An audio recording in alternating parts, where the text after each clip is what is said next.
Hello, this is Dale Matthews. This is Dale Matthews, and we're lucky enough to be joined by Mike Jones this evening. Hello, Mike Jones. What is so? This is Dale Matthews, and this is Dale Matthews.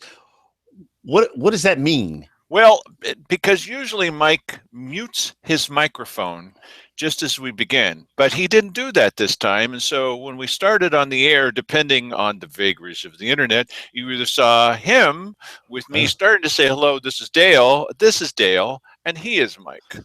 Yes. Well, I will mute my microphone, but sometimes I mess around with Dale by going on all like that. And, that's nice. And that messes with the camera going back and forth, I guess. Well, anybody can at time. Yes.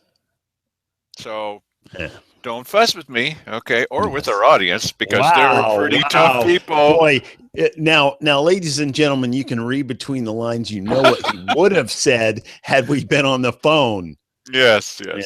Okay, so as you can see from this masterful presentation behind me, this is a man on the street with a microphone in his face. I mean, kindly giving him the opportunity to speak while he's trying to walk. And so, get out of my face, buddy. Right. We will get a chance to talk with a number of people. It looks like from dawn till dusk on our show here. Mike was out shooting videos with people, asking them questions about the sales tax. A couple of leading questions, but that's okay. Mike isn't. Yeah, you know what? I should have set things up. Hey, I'm an amateur. Okay. I should have set things up a little bit better. Because, I have conversations with a lot of people, and I don't, have to set those up in advance. So it's weird to me that you're in this situation. You're going, yeah, I should have another question right here in the top of my head, but I don't. That's just part of the thing. I hate setup. But Mike's questions tend toward, would you agree, sir? Yes. Yes. This is the worst idea in the entire world. What's your opinion? Bad. Yeah. So what's your opinion now that I've led you to the edge of the cliff? Right. It's like Roy Lindsay. I'm here to do a poll. Oh, you don't like the sales tax? Well, let me explain it to you, and then you're really going to like it. And that's a really good point, because I think that's what happened in those cases where Mr. Lindsay walked into somebody's business and he starts talking. He's not going to tell them all the bad stuff about it. He's going to tell them how it's going to be wonderful, and you're just going to be performing your civic duty, and people are going to love you for it, etc. And then half of the people said, I still am not interested. Well, don't you want to be educated? Don't you want to know the facts? Get out. Don't you want to be educated? Listen, anytime somebody tells you that, I mean, that just sends the hackles on my back up. Like, look at his hair right now. You're going to educate me. You're going to educate me. Oh, yes. That the first thing that pops into mind is, them sending you off to the boxcar and shipping you to the re-education camp so that you can come back and be a decent contributing member of society. They're just going to send you off in boxcars, and if you don't agree, you'll end up going up through the chimney. I don't like that. That's right. Yes. Okay. Just a little piece of other news this morning. That came out this morning that we're telling you about this evening. Don't get confused now. Okay, so the Bellingham, Washington News Gazette Blatt says, the Bellingham Herald says, Hagen files for Chapter 11 bankruptcy. This is their website. So I'd said to you before, my personal opinion is Hagen comes in and they buy up Albertsons. They buy up both the Albertsons in the area. And after a couple months, they close one of them. Oh, we'll have a competitive advantage now. Had the opposite effect on me, buddy. It's very convenient for me. I'm used to going to that location. My bank is in one of those stores. Used to be there was a bank in either store. And now I go in and I use the bank, just did today. I'm not going to buy anything, not anything from Hagen. So now they're not going to need to worry about a potential grants pass sales tax, are they? Um, yeah, I suspect they still will be because not everybody is going to do what Dale has done there. And listen, No, wait, no, they um, don't have to worry about it because they're filing for Chapter 11. that's listen. Filing for Chapter 11 doesn't mean they're going out of business. Filing for Chapter 11 means that they're reorganizing things and they want to kick some of their creditors in the butt.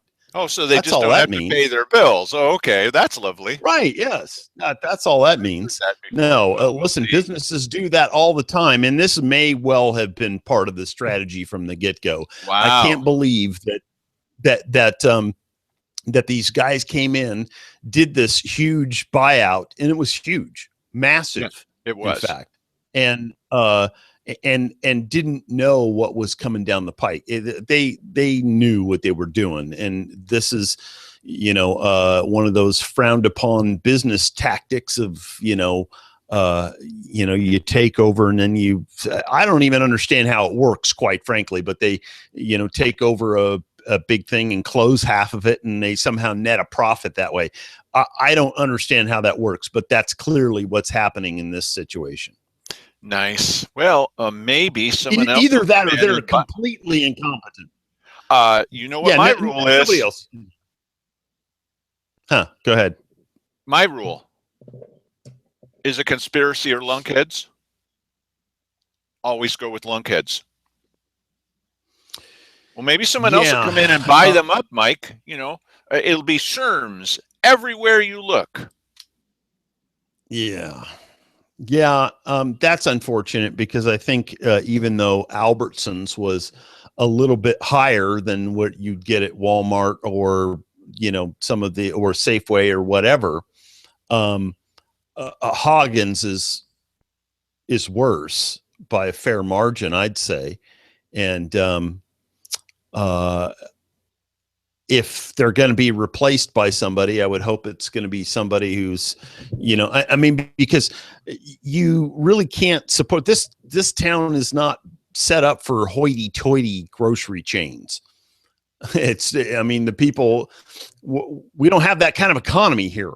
There is some market for that, and I saw a lot of people at Gooseberries. Yeah, Fred Meyer.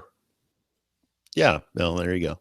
Right. Well, Fred Meyer is sort of, higher end grocery. That's their sort of thing. So you have some really good sales there, and every Tuesday, if you're swinging toward that direction, they have special sales for older people, however you want to put that. Yeah. Can't call them senior citizens because that's frowned upon these days. It is? It is? Sure, it's persons of advanced age. Persons of advanced age. Boy, let's not go there. Boy, that is just it's bad enough as it is. Why don't we find a name that we can call everybody? Okay. Lunkhead. I'm not saying Lunkhead. I go for Lunkhead. That if some race wants to be called, whatever it is they want to be called, let's just pick it now. And that's it. You're stuck with it forever because we don't want to. This political correctness is really it's poison. It's ridiculous. This the sensitivity that people have. Why don't you just get a grip? Well, no, wait. See, the reason that you can't call it man and woman is woman has the word man in it. What's up with that? So you would call it man and woe person. No, you can't call it woe person because it has the word son in it. What are you referencing here? The political correctness. Something specific and using certain words. Okay, I will tell you that it does exist in a number of languages, somewhat in ours as well. And the symbol in Chinese for good is a pregnant woman, or at least the ideogram for a pregnant woman. How do you like those apples? And the symbol for I don't have any problem with that. See, what you're doing is you're taking China's their whatever their customs are, and Yeah. you're overlaying our vision that the 1950s was horrible, and that men were beating their wives with whips and whatever, and No, you're no, of combining those course two things and not. saying that, hey, look how sexist it is, the Chinese. Come on, No, why would I say whatever. that? Just I think, because the honeymooners, the catchphrase of the honeymooners, when he would talk to his wife, he'd say, "Oh, really? Bang, zoom." He was always threatening to punch his wife. Now, why would I come yeah, up with the over the idea that that moon. was Send her. acceptable? Yes. Oh, that wasn't. Oh, no. People didn't laugh about that. Of course not. It was perfectly Well, acceptable they to beat did. your wife to death. No, okay. Wait a minute. Wait a minute. She wouldn't Because die if she went over the moon? No, of course not. no, listen. Yes. This is really stupid. It never takes Listen, hard. It doesn't take any time I at all to want to get Mike tell started. people, because you saw something on a sitcom doesn't mean that during the time depicted that was acceptable at all. Sitcoms are the most moronic thing ever. Well, except for this show, Do you yes. okay, but this is not a sitcom. But does anybody in this audience think, and please send us an email about this, does anybody in this audience believe that the honeymooners, that during that time, the reason why people laugh was because it was acceptable to hit your wife? Does anybody think that? Of course. If you do, you're an idiot. No, of course not. Now, I just went through an interview yesterday with a guy that he wanted me to appear with him on his version of this kind of show, and he does it like once a week or something. That's nice. And so he wanted to talk That's about nice. He wanted to, a little condescending. There's a reason for that. So he wanted to talk about the GMO ordinances here and what's happening with the banning of GMO. Okay, sure. And so he wanted to silently play some of the videos because he couldn't figure out how the audio would work. Okay, that's okay too. And so he said, now, I just want to ask you a couple questions, Mr. Matthews. Okay. He said, now, when you talked with one of the ladies, you said to her, and I could just start seeing it coming. Okay. He said, you said to her, do you subscribe to the belief that you are what you eat? And she said, yeah, I think so in general. Well, does that mean that you're kind of turning into a genetically modified organism? He didn't find that funny. That's not funny. And I said, well, Yes. okay, it may not be funny, but it's not horrible either. When I was in Washington, D.C., as a teenager, they had an Equal Rights Amendment March, ERA March. Mm-hmm. And I thought, well, this would be an interesting place to meet a lot of people, you know, what kind. Yeah, but you don't realize the women that you were trying to meet down there all hate men. No, so they did. It doesn't work. So I'm there, and I go near a garbage can near there. I don't know why I'm attracted to that. And I found this wooden cross-looking thing. And so I picked it up. I'm playing around with it. And I look inside the garbage can, and there's a bottle of Era laundry detergent. Yeah. So I take out the pocket knife I used to carry, and I cut it open, and I put that on the cross. Now you've got a wooden cross. Hanging from it is ERA laundry detergent.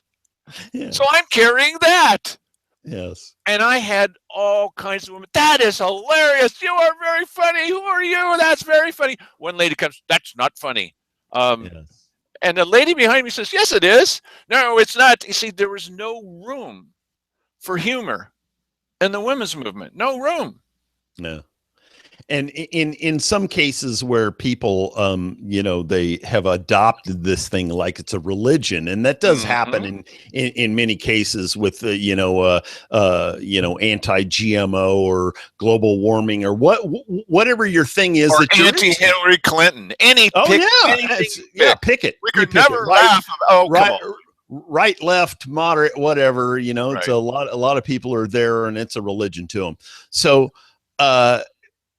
Yes, and then as soon as that happens, your sense of humor is out the window, and then that takes care of that. Yeah, and you just become Kool-Aid drinker. Look, there was a very funny video, which we can't show you because of copyright laws and etc., of some fellows that were supposed to be laughing about the Iran nuclear deal. Okay, laughing and laughing and laughing. Well, the funny part was that it was really a couple guys speaking in Spanish, and it wasn't Yeah. Saturday Night Live, and they weren't talking about Iran nukes. But I'm sure there are some people. That's not a funny subject. It was funny. It was hilarious, You know, regardless of your stand. actually, you know what? I think that we probably could play that on the show. It's just that when we did a brief, we were having problems with our show that particular day, That's and correct. it wouldn't upload.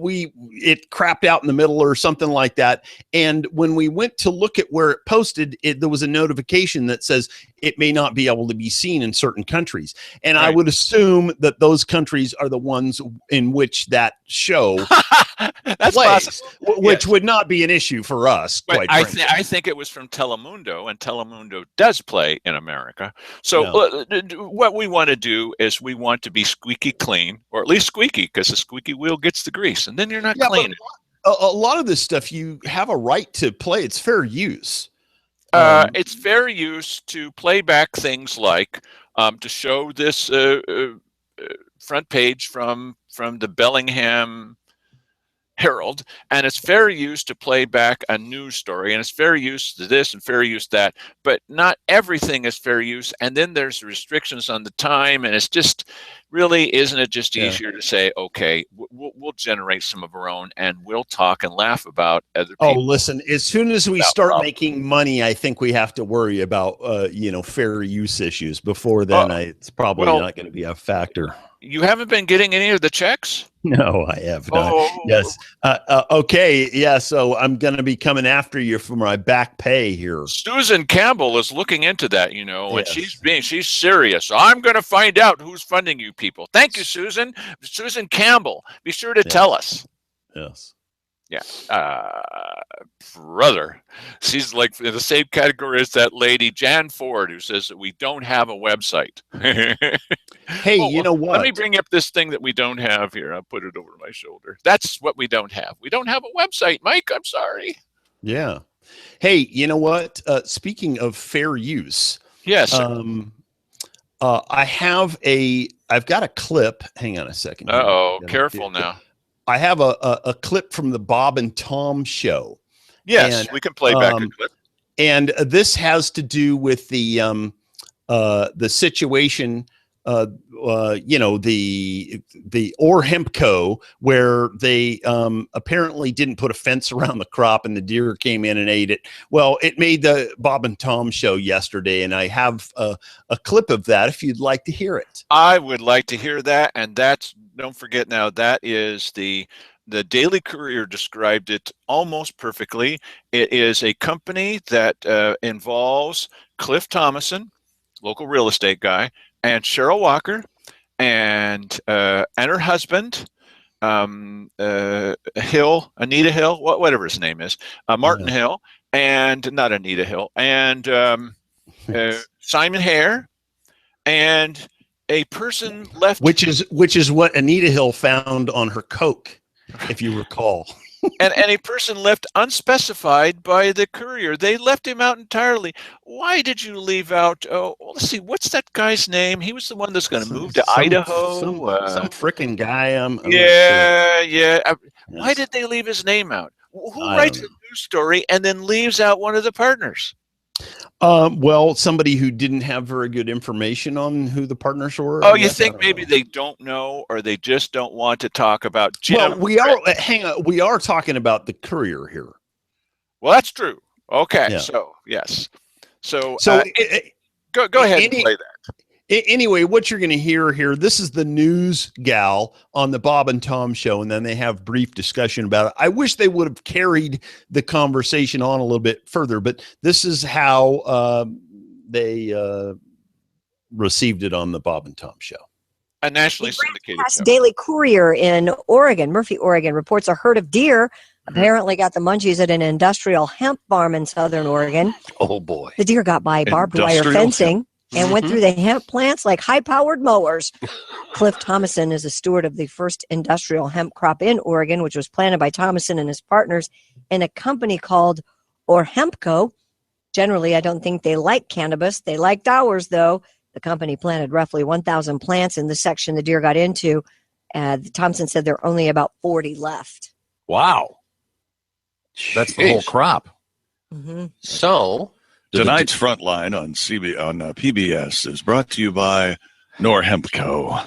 Or see, we have a problem with deer. They'll eat anything if they're hungry. Well, Uh-huh. I bet the factory next door or Munchco better put a fence around their corn chips and Amen. Twinkie trees Mhm. because the deer, won't the deer get the munchies? I don't know. I would think.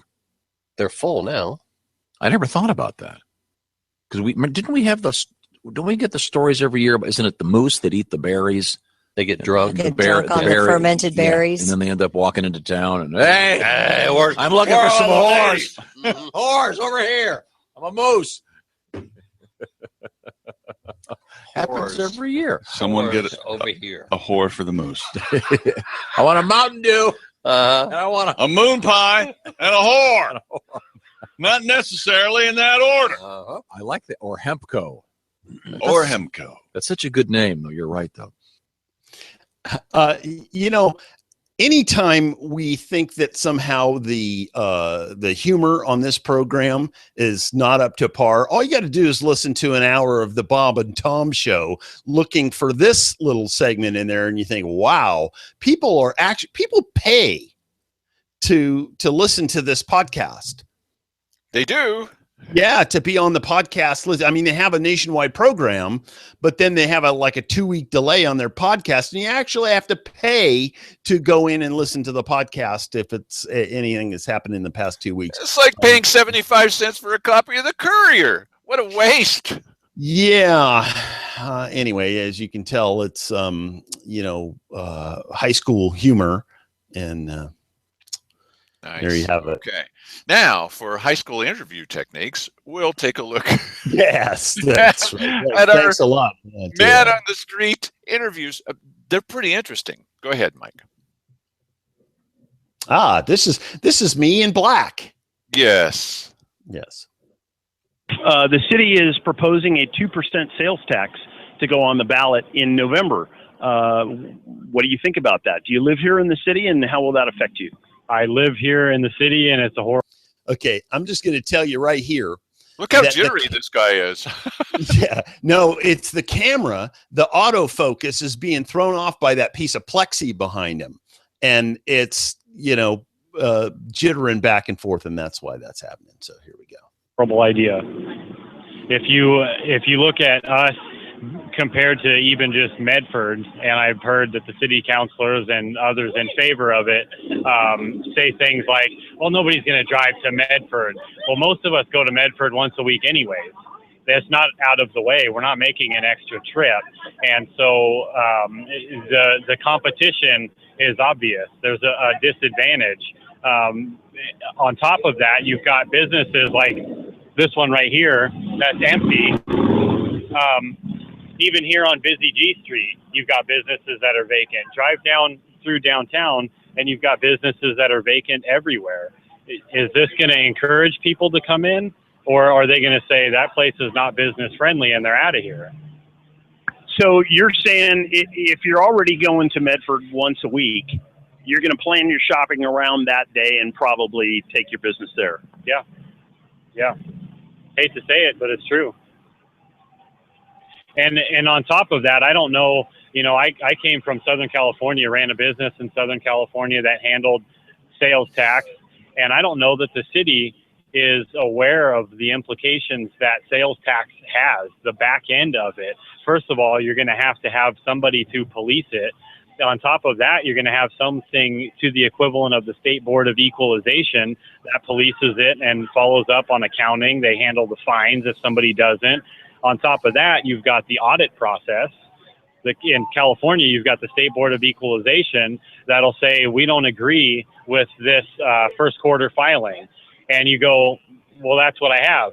Oh, well, we'll just run an audit. The business has to pay the accountant for the audit. So all along the way, it's just bad. Right. So you're an unpaid tax collector. And on top of that, you have a whole nother bureaucracy akin to the IRS, which may lower the boom on your head if they think that you're somehow incorrect in your filing.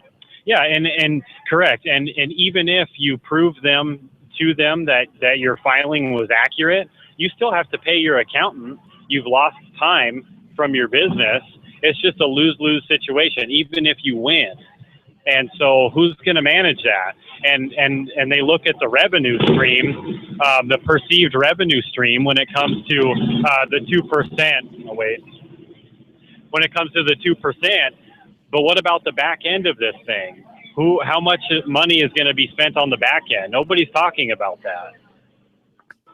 So I want to be clear that I'm not saying that we don't want police. We want police. We want the jail. We want crime to be punished. We're a normal functioning society. So an opposition to this isn't an opposition to the police force. We love the police. They do a good job. We love the sheriff. We would like them to be funded. I just don't think this is the way to go about it. Now, if you compare this situation here to the interview that we did with the mayor, where you can barely hear what's going on, it's clear that using a microphone, one that rejects most of the other ambient noise, is the way to go when you're doing these out on 6th Street there. Well, I know what you mean because of the ones that I did with the GMO folks. What do you think about what he said about the back end and how a number of people, the city councilors, don't seem to be paying a lot of attention to that? Yeah, and this is going to cost. I mean, they're calculating that they're going to be getting more income with the sales tax than they were from the property tax levy, but they may not be doing the homework on what it's going to cost them, because there's going to have to be a number of people, and that will probably grow, as they always do this inside government. They always make it bigger than it has to be, but there's going to be some bureaucracy inside city government that their sole job is to make sure that go around and hassle these people and make sure that they're paying what they need to pay, go around and audit their books and all this kind of stuff. It's going to be lovely for business owners. Geez. Well, wasn't it the county that was saying about a certain kind of tax? I think it was the county, that if that kind of tax was imposed, that the good thing about it was that the entire tax would go to administrating the tax. Yes. So the net benefit to that is that you have a new bureaucracy of local government that's fully paid for. Paid workers. Now, see, you can understand why the HR director would be in favor of that, buddy. Woo! Yeah, they dig it, and it's weird how you don't actually have to generate some sort of a benefit. You just have to generate people working, and somehow that's a good thing. I don't think government. To me, government should operate the same way I have to operate with my neighbor. My rights end where a negative impact to him begins. Right. So why doesn't government have to operate that way? That, the good that they do should only extend to the point where they start being a problem. In other words, if the revenue that one department generates only supports itself, let's get rid of that department. That's a no-brainer to me. Well, this is it's coming down to us. It is us. We're doing our part. This is the daily rant from Dale. You need to pick these next two commissioners and the city councilors and the mayor. You need to pick them very carefully this time especially, because they'll be in for 4 years. You have a way. It's totally in your hands. You have a way to influence that whole thing. You listen, you read wherever you can, you look at the videos, you find out for yourself what's actually happening, and then you talk with your neighbor so that it doesn't end with you, and then everybody votes for what you want. And if you want this, you got plenty of it. And if you don't want this, you're going to have to vote a different way. And you really do need to get, I'm going to use one of my favorite analogies because I can do that. It's our show. Lubies. Guy comes into Lubies down in Texas. He starts shooting up the place. Everyone's frozen in place and they're all getting shot.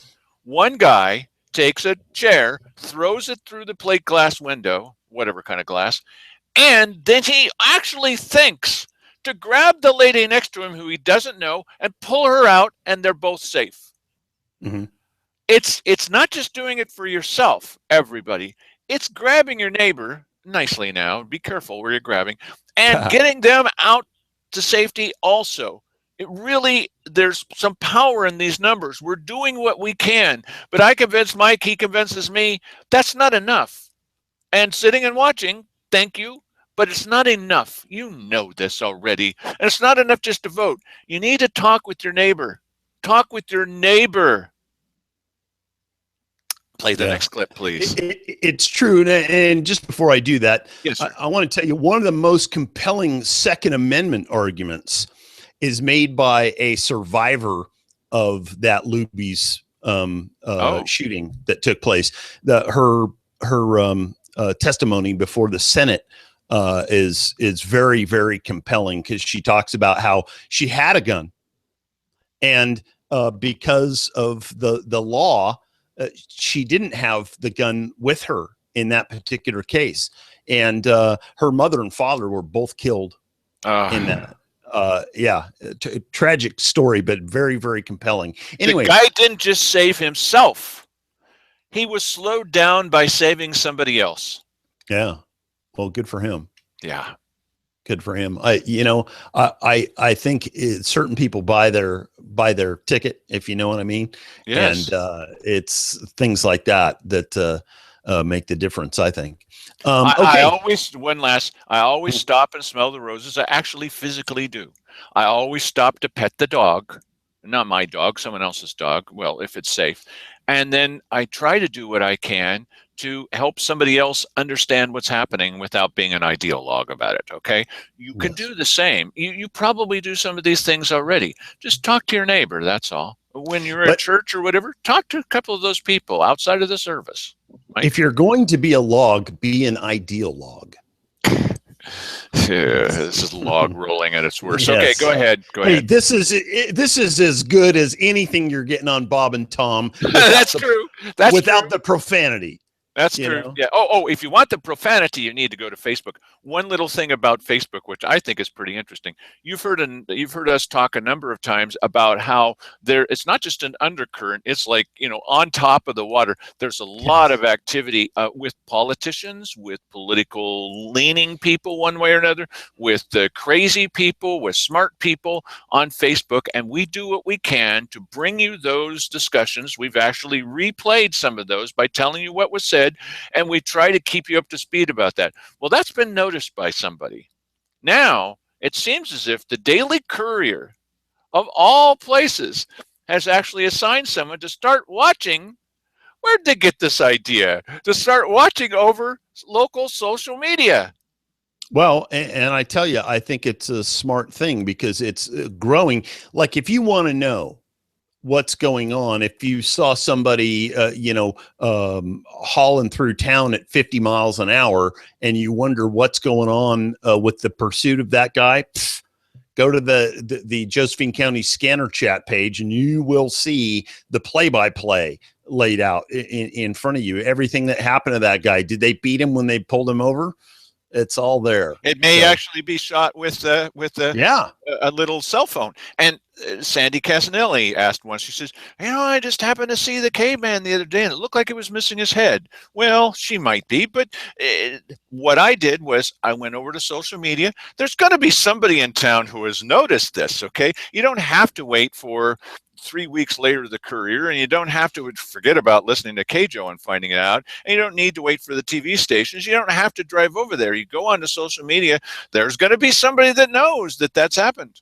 Yeah, that's true. When is In-N-Out Burger going to open? Well, you probably know it opened today in Medford, and that they had roped off or chained off or whatever all kinds of parking spaces at the Rogue Valley Mall. Now, how do we keep up with this? Because there's people that are like in social media who are watching that.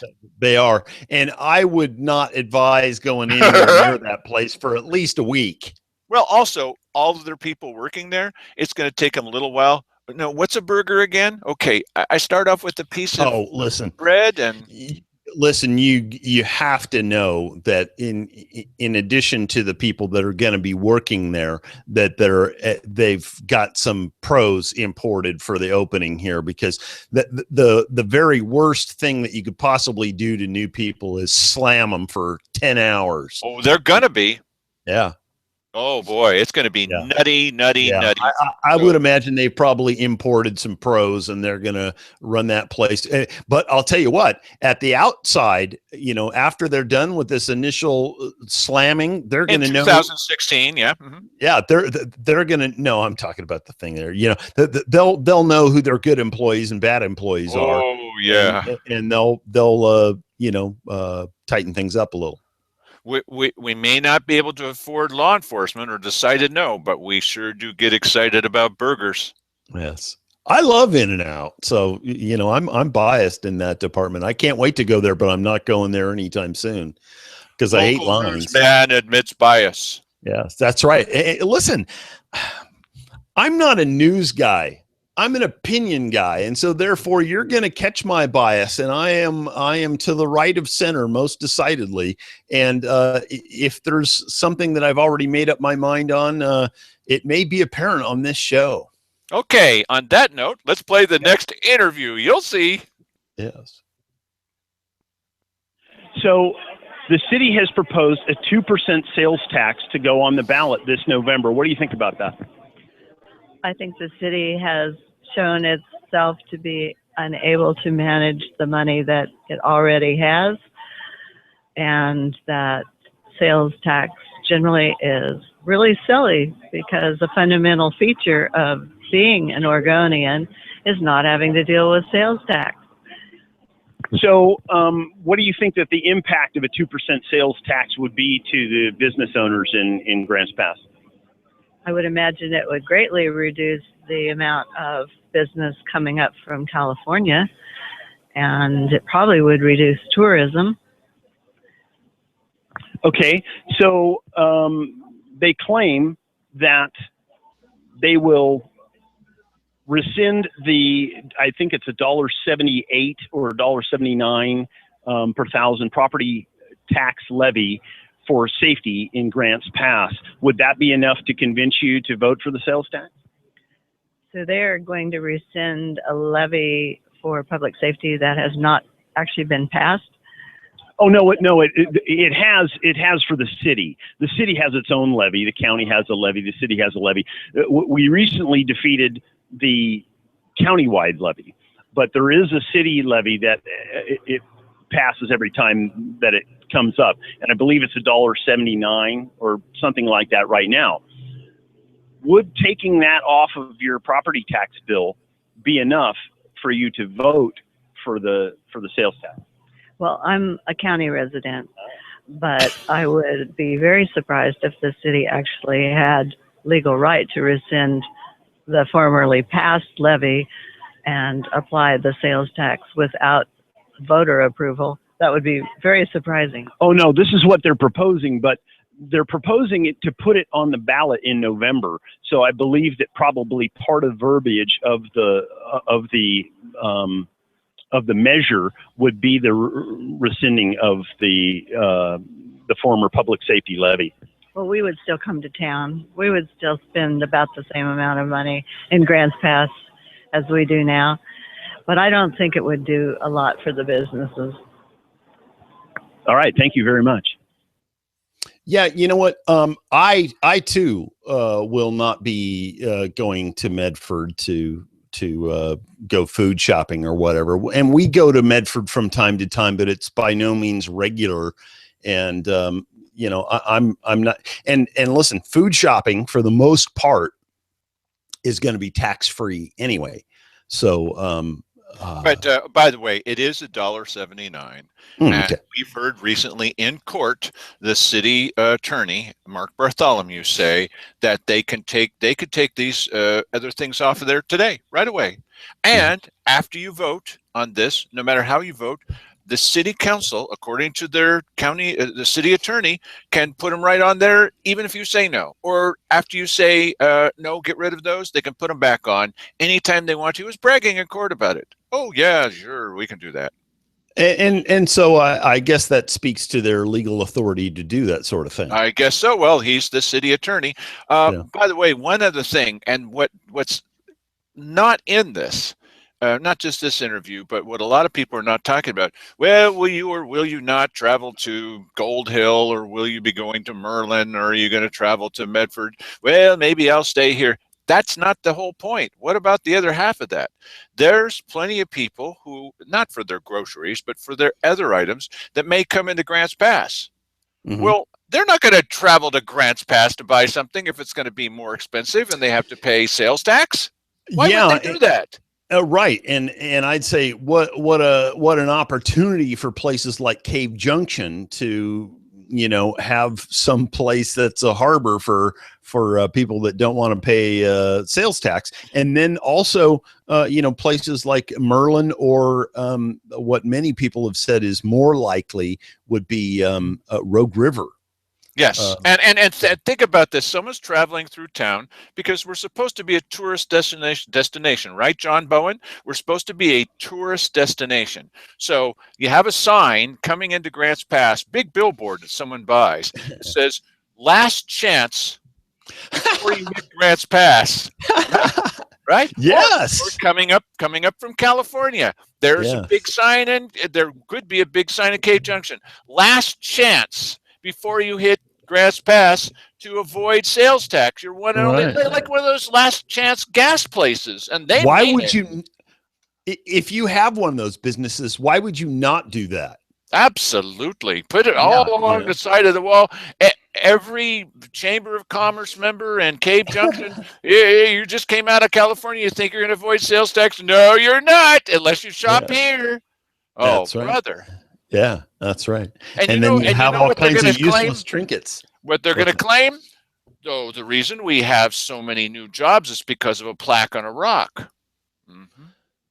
Right. Because if more conservative people, not just conservative, but fiscally conservative people get in, the first thing they should do is say to the IVCDO, okay, where's your numbers about who was hired, about this plaque on a rock? If you can't prove that 90 people were hired, then we're going to demand all the money back. We're not going to give you money ever again until you change your management, like with the library.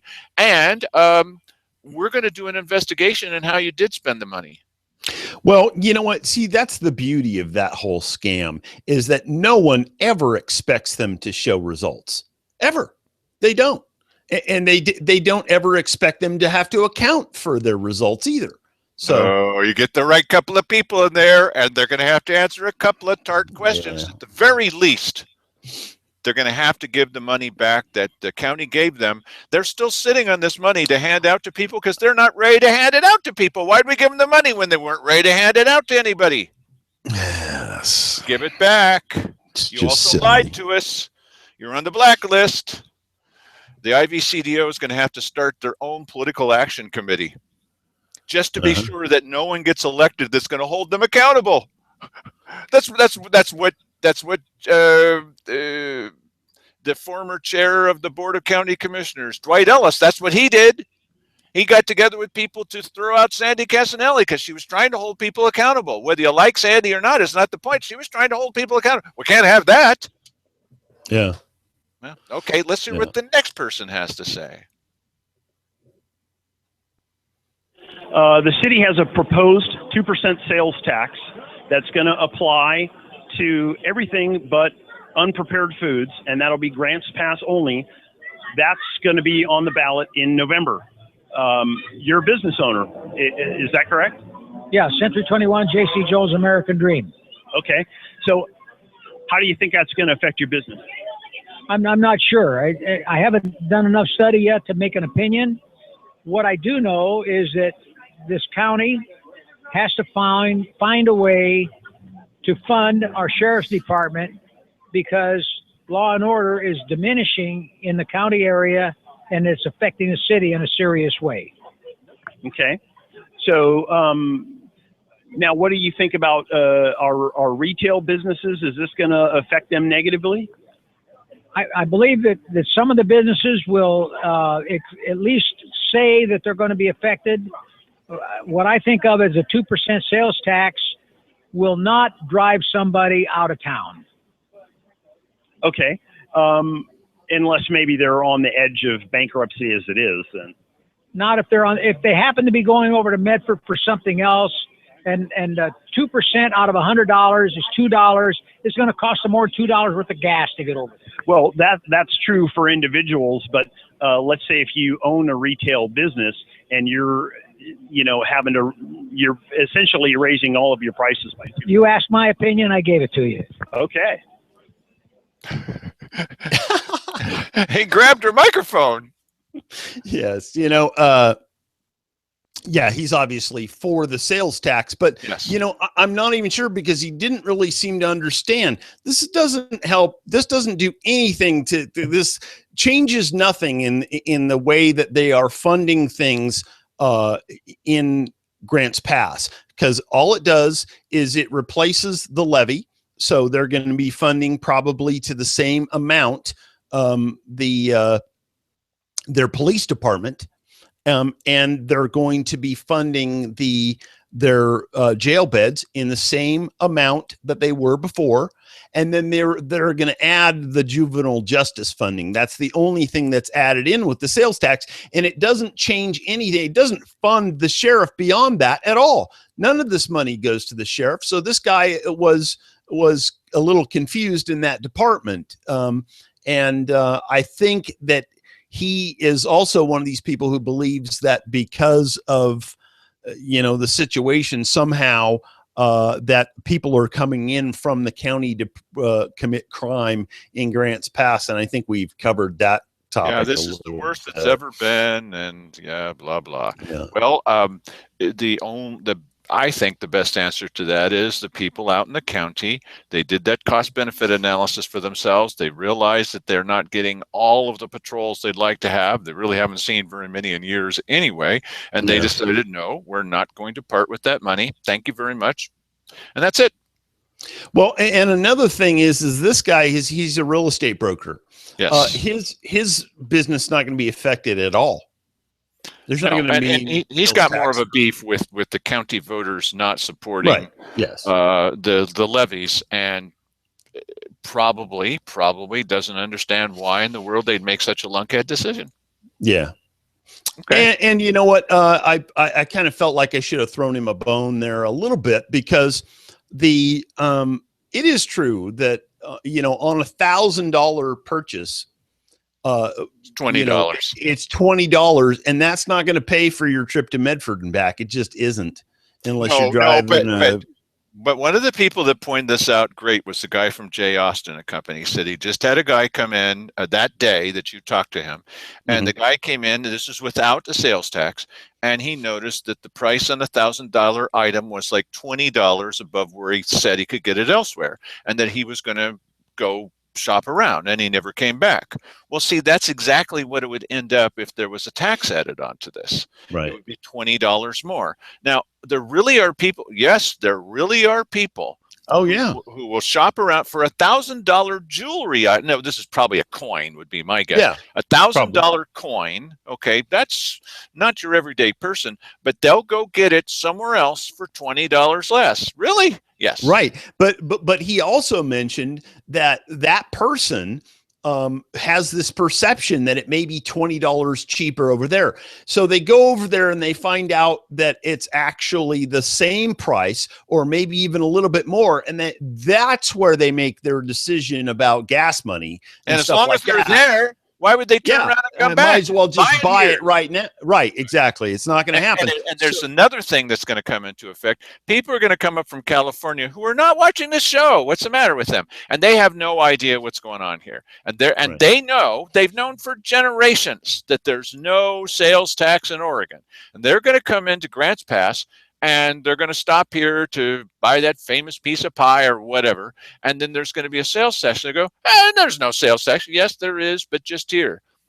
For generations, even if it's thrown out, they're going to remember that. Yeah. And they won't be back, not to buy things. They may go to California. No, they're coming from California. They may go to some other place or not depend on buying anything. What do you mean there's a sales tax there, but not here? Well, we're thinking about it. No, it's gonna sour. And one person, this was really the most alarming thing that I heard in all that testimony to the city council from the citizens who were trying to give them advice is simply the fact that you're considering it is going to be enough to put a chill on it, because people thinking of moving their businesses here, if you're considering it now with things just barely starting to work, what are you going to do later? Yeah. Well, I'll tell you, you got to know that there are people that live in Wairika that drive up to Medford to do shopping. Of course. Yeah. Because, the difference there is 8 or 9% probably. And that's a big chunk. So, you know what? It's psychologically, it is a bad thing. It plants something in your mind that says, this is cheaper elsewhere. Well, and I lived in Northern California. There were people that said, I'm going to go up to that Oregon and I'm going to go down a river or something like that. They're being sold down the river. I'm only going to go as far as to when the water turns into pure arsenic. Okay. And then, while you're up there, why don't you get this and this and this and this? They don't have any sales tax. Yeah, even though right. The sales tax is, 10%. For some people, that's nothing. For others, it's a lot. But it's just the psychological effect of there's no sales tax? Wow, cool. I'm going to buy things. Yeah. And I'll tell you, when I first started coming up here, that did have a big impact on me. I liked going into places, and if it said $15, that's what it was. Or if it said $14.99, it was $14.99. Yeah, it actually was $14.99. And for a long time, I always looked at the tag that I got and how much I spent. I go, wow, that's really kind of cool. Instead of, buying something that's $15 and turn around and it's, more than that. Whatever. I was born and raised down there, and I've been here for 15 years now, and I still every once in a while will marvel, like, this pizza really is $7.99. Wow. Yes. Okay, cool. And I got a penny back. Yeah. And I'm still surprised sometimes when I buy this kind of thing and they say, well, we got to add something on, and then you have to add something. Oh yeah, not a tax. Yes, it's the deposit. CRV. Yeah. Well, I'm going to get it back, but yeah. Okay, a Honda CRV. Okay, go ahead and play the next clip. It's getting darker and darker, Mike. There's a 2% sales tax that's proposed for the city of Grants Pass. It's going to be on the ballot in November. What do you think? I like this guy's mustache. Well, I'm against it. I'm not political, really, but I do know that I'm not for sales tax here because I think you would. I've enjoyed not paying sales tax for as long as I've lived here. And so, okay, so would the effect be greater than just an inconvenience for you? Would you drive out of town? Would you go to Medford to shop? You're asking me if I'd go to Medford to shop just because? No, I would not. No. Okay. First, I love Grants Pass a lot more than Medford, so I'd like to stay in my own community. And second, I just wouldn't like to see the sales tax here. Okay. So do you think that there would be negative effects possibly to businesses in Grants Pass because of the sales tax? I'm a business owner now, and we're actually going to be opening up a second business. I own Gillespie Hair Design with my family, and we're going to be opening up Rogue Barbershop here also in Grants Pass. And I think it would have a negative effect. It would have a negative effect. What else can I say? It wouldn't be welcome where we stand. Right. All of your products would be taxed. That's right. And then, of course, there would be the fact that you're going to be, for the most part, unpaid tax collector, and there's accounting that goes along with that as a hassle. Would that stop you from opening your new business? It wouldn't stop us, but it does sound like you know a lot more about it than I do. But what I can say is I'm against it. I am against the sales tax, period. I think he's against the sales tax. Dale. Period. Yes. Yes. One of the things I wanted to point out was that we have not just included the stuff with people who are against us. That's all Mike. What we've done is we've included people who also, and they were picked at random, who also say, no, I'm not going to leave town. No, I'd rather buy things here, but no, I'm not going to leave town. So it's not as if we're trying to stack the deck on you. It just talked to people and picked them out at random and said, what do you think? Would you like to grab my microphone? Yes. And you know what? I mean, these are who we got. I gave Dale everything that we had. And so far, that's what we're playing here. So just understand that going in.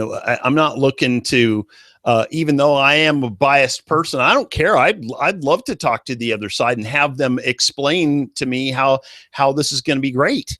We get lectured occasionally. We've mentioned this too. We get lectured occasionally by people saying, well, I totally appreciate the fact that you talk with our side, but you should not ever talk to the other. No, come on, we're going to talk with the other. No, you can't do that. That's just wrong. It's totally wrong. Hey, just relax. We're hardy Americans. We can stand listening to somebody from another point of view. I told you on that one website that I had posted 3 videos that were for the sales tax and one that was against, you must be banned forever. Everyone should ban you. No one should listen to you because you posted the one that was for. There's 3-1. What's your problem? Yeah, you must be, you terrible person. Really? Well, they got your number. Yeah, right. So now they have no videos being posted there at all. It's a wonderful Facebook site. Why they're resolute in their opposition to hearing. Now they're not hearing anything. Go ahead, Mike. Play the. So I think it's. I believe this next guy is he's all for it. Yeah, as I recall. Well, if that's a tax similar to Ashland that they have, that it all depends on whether or not it's going to the park, the streets, the jails, or where it's going. This is meant for it's for public safety. It's to replace the current public safety levy for Grants Pass. So he doesn't know the current public safety levy, which I believe is about $1.79 per thousand of assessed value, will go away in Grants Pass and be replaced by the 2% sales tax. So everybody in Grants Pass proper, including the tourists, will be subject to that. That's correct. I'm all in favor of that. That'd be fine. That'd be great because we need our public safety, and somebody's got to pay for it. And I voted for the public safety, even though it didn't pass, but something's got to happen. So how do you think that's going to affect local business owners? Because there's only going to be a 2% sales tax that applies to people to the businesses in Grants Pass. And then perhaps it's been speculated that some people will do their shopping in Medford or other surrounding communities. 2% isn't squat. If you look at it on a regular bill, like our bill here, $20, 2% of $20 is nothing. It's nothing. People spend more on Dutch Brothers every day than to spend for the taxes and levies. People have to know and realize that if you don't pay what you need to pay for your taxes and such, granted that you don't want to pay any more than you need to pay for your taxes, but you need to pay, somebody's got to pay for the police, the fire department, your public services, and everything. Somebody's got to pay for that. If we don't, then what happens, if you don't publicly knowingly know that you're paying for that, then all of a sudden, here's a tax out of somewhere to the left or to the right or to the rear or up somebody's somewhere, something's going to happen, and you don't know where that tax is coming from. You got a tax. All of a sudden, you got a beer tax. All of a sudden, you got a garbage tax. All of a sudden, you got a whatever tax, recycling tax. It's going to be there. So it's better to know that where you're paying your taxes from up front and knowingly have that happen.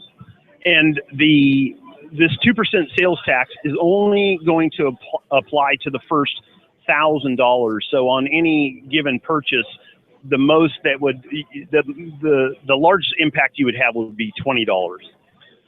Well, to me, I live out of town, so it's not going to impact me. I live out of Grants Pass proper. The people that live in Grants Pass proper and the ones that are in the future that's going to be subject to,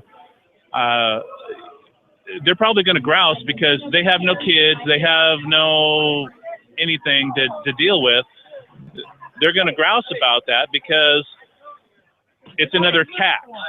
There's People have to realize if you don't get it and know where it's coming from and give it, then they're going to get you one way or another. Well, regardless of that cheeky logic, Yeah, it's not going to affect him, really. Yeah. Oh, yeah. Well, it will if you happen to go to that bar and you buy a beer. It's going to cost more because of whatever. Him. But you know, I'd never ever heard that term before, and I would imagine that grouse are very offended by that.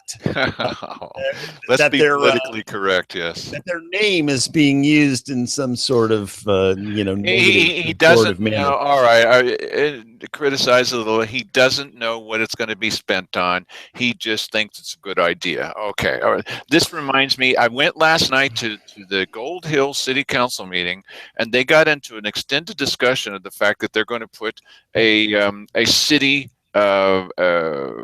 property tax on the ballot once again, and they're anticipating it's going to pass. And the city councilors of Gold Hill were conversing back and forth rather heatedly about what it's going to be spent on. They don't know? Really? Yeah. Under what circumstance are they justified in asking for the money if they don't know where it's going to go? Well, and you know, and I tell like this last guy that we just saw here, who says, you know, you've got to get the money to pay for the services, or they're going to be adding a tax from this, that, or the other thing. They're going to be adding a tax from this, that, or the other thing anyway. They do now. Yes, to try and, you know, it's funny because a lot of people that they like the idea of funding government. Because they think that government is, you know, benevolent, and they're always going to be doing the right thing, and they are never going to be charging you more than what they need. And of course, why would they do that? If you spend any time observing them, you know that what they do is they look for more money so they can find new ways to spend it. And then, of course, they'll say, but listen, we need this money to spend for this, which they never spent before, but now they do. You know, if you went back to the 1960s and saw, you know, what departments were being funded in local government, I think you'd be shocked at how little money they probably spent and how few departments there were, you know, and how they got by with, you know, a lot fewer employees than they do now. I'm not suggesting that that's necessarily the best or right thing to do. I'm just saying that government, generally speaking, its default setting is to grow and to cost more money. That's what they do. And I'm a little distressed by a guy that has such strong feelings, but it took you to explain to him where the money's going to go. Really? I mean, you're just going to trust them so much that it doesn't really matter what they're going to spend the money on. You're all for it? Well, you know what? Listen, I'm going to give that guy a little bit of a pass because I don't know how long he'd been sitting there drinking beer with his buddies out in front of the clam there. So yeah. You know, and I'm guessing there was a few pounded before that. So listen, I don't know how much more coherent I would be. You know, I'm barely coherent sober. And you weren't even drinking. That's right. That's yes, right. Exactly. Well, on that note, glug glug, that is this evening's show on this. Now, what we're going to do is we're going to go to that supposed 3-hour meeting tomorrow, which is set up by BLM and the Forest Service. Yes, Mike's excited about it, and we will watch and listen to what people have to say on what topic, Mike? That is mineral withdrawal, and it doesn't mean what you think it does. No, it doesn't mean that. It means that they would prefer that we not. That we withdraw from withdrawing minerals. Withdraw, yes, they would like us to withdraw, but they're required by law to have public input. And so they're going to listen, and boy, they're going to listen, and they're going to take a couple of notes, and they probably write down a couple of names about the people who have spoken. Yes, I suspect that they probably will. So if you want to get on a no-fly list or something like that, yes. Come to tomorrow's nice. meeting. No, but there's going to be more people watching this show than are watching that thing. And if you want to be influencing your neighbors, we just talked about that, and you've got a feeling about natural resources in our county, then perhaps you should come tomorrow between 5 and 8 in the Ann Basker Auditorium, 5 and 8, and say your input. And here's a question to ask, Dale.